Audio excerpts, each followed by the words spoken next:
Hi, welcome back to my channel. നമ്മൾ കുറേ നാളായിട്ട് ചിക്കനും നോക്കിയല്ലോ ഉണ്ടാക്കുന്നത്. നമുക്കിന്നൊരു സ്വീറ്റ് റെസിപ്പി ആയാലോ. അപ്പോൾ ഞാനിന്ന് ഒരു പാൻ കേക്കിൻ്റെ റെസിപ്പിയാണ് കാണിക്കുന്നത്. കുട്ടികൾക്കൊക്കെ സ്കൂളിൽ പോകുമ്പോൾ പെട്ടെന്നൊക്കെ ഉണ്ടാക്കി കൊടുക്കാൻ പറ്റുന്ന ഒരു ലഞ്ചായിട്ടോ ബ്രേക്ക്ഫാസ്റ്റായിട്ടോ ഒക്കെ ഉണ്ടാക്കി കൊടുക്കാൻ പറ്റുന്ന റെസിപ്പിയാണ്. അപ്പോൾ അതിന് വേണ്ടിയിട്ട് ഞാൻ 2 പഴം എടുത്തിട്ടുണ്ട്. നമ്മുടെ റോബസ്റ്റ പഴമാണ് എടുക്കുന്നത്. അതാണ് കൂടുതൽ ടേസ്റ്റായിട്ട് എനിക്ക് തോന്നിയത്. ഞാൻ അല്ലാത്ത പഴം വെച്ച് ഉണ്ടാക്കി നോക്കിയിട്ടുണ്ട്, മറ്റേ കുഞ്ഞു പഴം, പൂവൻ പഴമൊക്കെ വെച്ച് ഉണ്ടാക്കി, പക്ഷെ അതിന് വലിയ ടേസ്റ്റ് തോന്നിയില്ല കേട്ടോ. അപ്പോൾ ഞാൻ റോബസ്റ്റ പഴം 2 എടുത്തിട്ടുണ്ട്. അത് ഞാൻ ഒരു മിക്സിയുടെ ജാറിലോട്ട് കട്ട് ചെയ്തൊന്ന് ഇട്ട് കൊടുക്കുകയാണേ. ഇട്ട് കൊടുത്തിട്ട് ഞാൻ ഈ കാണിക്കുന്ന ഗ്ലാസ് ഉണ്ട്, ഈ ഗ്ലാസിൻ്റെ അളവിനാണ് ഞാൻ എല്ലാ സാധനങ്ങളും എടുക്കുന്നത്. അപ്പോൾ അതിലൊരു 1/4 കപ്പ് പഞ്ചസാര എടുക്കുന്നുണ്ട്. 1 കപ്പ് മാവിന് 1/4 കപ്പ് പഞ്ചസാര, അതാണ് അളവ്. കാരണം നമുക്ക് ഓൾറെഡി പഴത്തിൽ നല്ല മധുരം ഉണ്ടാവും കേട്ടോ. വേണമെങ്കിൽ നമുക്ക് തേനോ ഡേറ്റ്സോ ഒക്കെ ചേർത്ത് കൊടുക്കാം. പഞ്ചസാര വേണമെങ്കിൽ നമുക്ക് ഒഴിവാക്കാം. ഇവിടെ ഇപ്പോൾ ഞാൻ പഞ്ചസാര ചേർത്ത് കൊടുക്കുന്നുണ്ട്, കുറച്ച് ബട്ടർ ചേർത്ത് കൊടുക്കുന്നുണ്ട്, പിന്നെ കുറച്ച് വാനില എസൻസും കൂടി ചേർത്ത് കൊടുക്കുന്നുണ്ട്. വാനില എസൻസും കൂടി ചേർത്ത് നന്നായിട്ടൊന്ന് ബ്ലെൻഡ് ചെയ്തെടുക്കുക. നന്നായിട്ട് പേസ്റ്റ് പോലെ അരയണം കേട്ടോ. ഞാൻ അങ്ങനെ അരച്ചെടുത്തിട്ടുണ്ട്. ഞാനൊരു പാത്രത്തിലോട്ട് മാറ്റിയിട്ടുണ്ട്. അതിനുശേഷം ഞാൻ 1 കപ്പ് മൈദ, അത് ഞാൻ കാണിച്ച സെയിം ഗ്ലാസ്സിന് 1 കപ്പ് മൈദ ഇട്ട് കൊടുക്കുന്നുണ്ട്. കുറച്ചായിട്ട് അതിലോട്ട് തട്ടി ഞാനൊന്ന് കട്ട് ആൻഡ് ഫോൾഡ് മെത്തേഡിൽ ഒന്ന് ചെയ്തെടുക്കുന്നുണ്ട്. ഞാൻ ഓൾറെഡി ഇത് കേക്കിൻ്റെ റെസിപ്പിയിലൊക്കെ പറഞ്ഞിട്ടുണ്ട് എങ്ങനെയാണ് കട്ട് ആൻഡ് ഫോൾഡ് മെത്തേഡ് ചെയ്യുന്നതെന്ന്. നിങ്ങൾക്ക് വേണമെങ്കിൽ ആ വീഡിയോ കണ്ടു നോക്കി അറിയാൻ പറ്റും കേട്ടോ. കേക്കും നല്ല സൂപ്പറായിട്ട് ഉണ്ടാക്കാൻ പറ്റും. ഇത് നല്ല ഫ്ലഫിയായി കിട്ടാനാണ് ഞാൻ ഇങ്ങനെ ചെയ്യുന്നത്. അതിനുശേഷം നമുക്ക് ഇത്തിരി മാവപ്പം കുറച്ച് ഡ്രൈ ആയിട്ട് തോന്നും. നമുക്ക് കുറച്ച് പാലും കൂടി ഒഴിച്ച്, ഞാൻ ഏകദേശം 1/4 ഗ്ലാസ് പാലോളം ഒഴിച്ചിട്ടുണ്ട് കേട്ടോ. ഒഴിച്ച് ഞാൻ ഈ കൺസിസ്റ്റൻസി ആക്കി എടുത്തിട്ടുണ്ട് മാവിനെ. അതിനുശേഷം നമുക്ക് കുറച്ച് ബേക്കിംഗ് സോഡ ചേർത്ത് കൊടുക്കാം, കുറച്ച് ബട്ടറും കൂടി ചേർത്ത് കൊടുക്കാം. ഇത് ഓപ്ഷണലാണ്, വേണമെങ്കിൽ മാത്രം ഈ സമയത്ത് ബട്ടർ ചേർത്താൽ മതി. ഞാൻ കുറച്ച് ബട്ടറും കൂടി ചേർത്ത് കൊടുക്കുന്നുണ്ട്. അതും കൂടി ഇട്ട് നന്നായിട്ടൊന്ന് മിക്സ് ചെയ്തെടുക്കാം.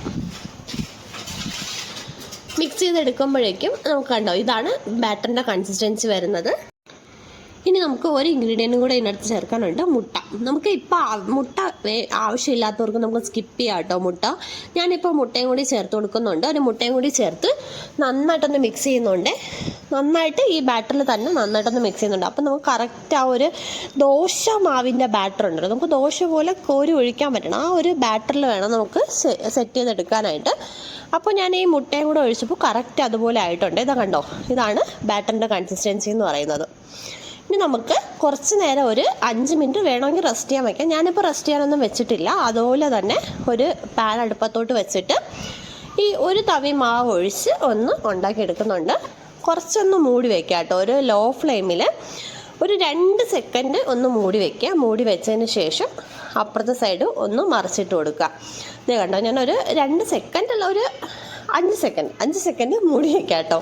മൂടി വെച്ച് നമുക്ക് ഈ ഹോളൊക്കെ വീണ് കഴിയുമ്പോൾ നമുക്കൊന്ന് മറിച്ചിട്ട് വീണ്ടും നമുക്ക് അതിലോട്ട് ബട്ടർ ചേർത്ത് കൊടുക്കാം. ബട്ടറോ നെയ്യോ കുഞ്ഞുങ്ങളുടെ ഇഷ്ടം അല്ലെങ്കിൽ നിങ്ങളുടെ ഇഷ്ടം എന്താണെന്ന് വെച്ചാൽ അതോടെ ചേർത്ത് കൊടുക്കുക. ഞാൻ കുറച്ച് ബട്ടറാണ് ചേർത്ത് കൊടുക്കുന്നത്. ബട്ടർ ഒന്ന് സ്പ്രെഡ് ചെയ്ത് കൊടുക്കുന്നുണ്ട്. സ്പ്രെഡ് ചെയ്ത് കൊടുക്കുമ്പോൾ നമ്മുടെ ഒരു പാൻ കേക്ക് ഇവിടെ റെഡി ആയിട്ടുണ്ട്.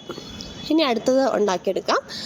ഇതേ കണ്ടോ, അടുത്തതും ഇതുപോലെ ഒരു തവി മാവ് ഒഴിക്കുക. ഞാൻ പരത്തുന്നില്ല, ഒരുപാട് അങ്ങ് പരത്തി കൊടുക്കുന്നില്ല കേട്ടോ. ഞാൻ ജസ്റ്റ് ഒന്ന് ഫ്രണ്ടിൽ അതിൻ്റെ പുറത്തൊന്ന് തവി വയ്ക്കുന്നു, അത്ര തന്നെ. അതൊന്ന് അടച്ചു വയ്ക്കുക, വീണ്ടും ഒന്ന് മറിച്ചിടുക. അതിനുശേഷം ബട്ടർ ചേർത്ത് കൊടുക്കുക. അതുപോലെ ഈ ബാറ്റർ എല്ലാം ഒന്ന് ഉണ്ടാക്കി നോക്കാം. എനിക്ക് ഏകദേശം ഇതേ അളവിലുള്ള ഒരു 7 ദോശ വരെ ഉണ്ടാക്കാൻ പറ്റിയിട്ടുണ്ട് കേട്ടോ. ഞാനിപ്പോൾ തൽക്കാലം 4 നിങ്ങളെ കാണിക്കുന്നുള്ളൂ. അതിങ്ങനെ വെച്ചിട്ട് അതിൻ്റെ പുറത്ത് കുറച്ച് ഹണി ഞാൻ സ്പ്രെഡ് ചെയ്ത് കൊടുക്കുന്നുണ്ട്. നിങ്ങൾക്ക് ആവശ്യമില്ല എന്നുണ്ടെങ്കിൽ സ്കിപ്പ് ചെയ്യാം. പക്ഷേ ഇതുകൂടി കഴിക്കുമ്പോൾ ഒരു പ്രത്യേക ടേസ്റ്റാണ് കേട്ടോ. അപ്പോൾ ഞാൻ കുറച്ചധികം ഹണി ചേർത്ത് കൊടുക്കുന്നുണ്ട്. ഓൾറെഡി നമുക്ക് മധുരമുണ്ട്, നിങ്ങളുടെ മധുരത്തിനനുസരിച്ച് ചേർത്ത് കൊടുക്കുക. അതിനുശേഷം നമ്മൾ ബ്ലൂബെറി വെച്ചാണ് ഡെക്കറേറ്റ് ചെയ്യുന്നത്. ബ്ലൂബെറി ഇല്ലാത്തതുകൊണ്ട് ഞാനിവിടെ ഗ്രേപ്സ് വെച്ച് അഡ്ജസ്റ്റ് ചെയ്യുന്നു. ഗ്രേപ്സും പിന്നെ കുറച്ച് ആപ്പിളും കൂടി ഇട്ട് കൊടുക്കുന്നുണ്ട്. ഇതേ കണ്ടോ, ഐസ്ക്രീമും കൂടി, ഞാൻ ഒരു സ്കൂപ്പ് ഐസ്ക്രീമും കൂടി അതിൻ്റെ പുറത്ത് വെച്ച് കൊടുക്കുന്നുണ്ട് ഒരു ഭംഗിക്ക്. ഇതെല്ലാം കൂടി കൂട്ടി കഴിക്കാൻ ഭയങ്കര ടേസ്റ്റാണ്. നിങ്ങൾക്ക് ഏത് ഫ്രൂട്ട് വേണമെങ്കിലും യൂസ് ചെയ്യാം. നിങ്ങളുടെ ഇഷ്ടത്തിനനുസരിച്ച് ഏത് ഫ്രൂട്ട് വേണമെങ്കിലും യൂസ് ചെയ്യാം കേട്ടോ. അപ്പോൾ കുഞ്ഞുങ്ങൾക്ക് ഉണ്ടാക്കി കൊടുക്കാനാണെങ്കിലും നമുക്ക് ഓഫീസിലൊക്കെ കൊണ്ടുപോകാനാണെങ്കിലും നല്ലൊരു റെസിപ്പിയാണ്. എല്ലാവരും ഒന്ന് വീട്ടിൽ ട്രൈ ചെയ്ത് നോക്കുക. അപ്പോൾ വീഡിയോ ഇഷ്ടപ്പെട്ടാൽ ലൈക്ക് ചെയ്യുക, ഷെയർ ചെയ്യുക, ചാനലും കൂടിയും സബ്സ്ക്രൈബ് ചെയ്ത് സപ്പോർട്ട് ചെയ്യണേ. Thank you.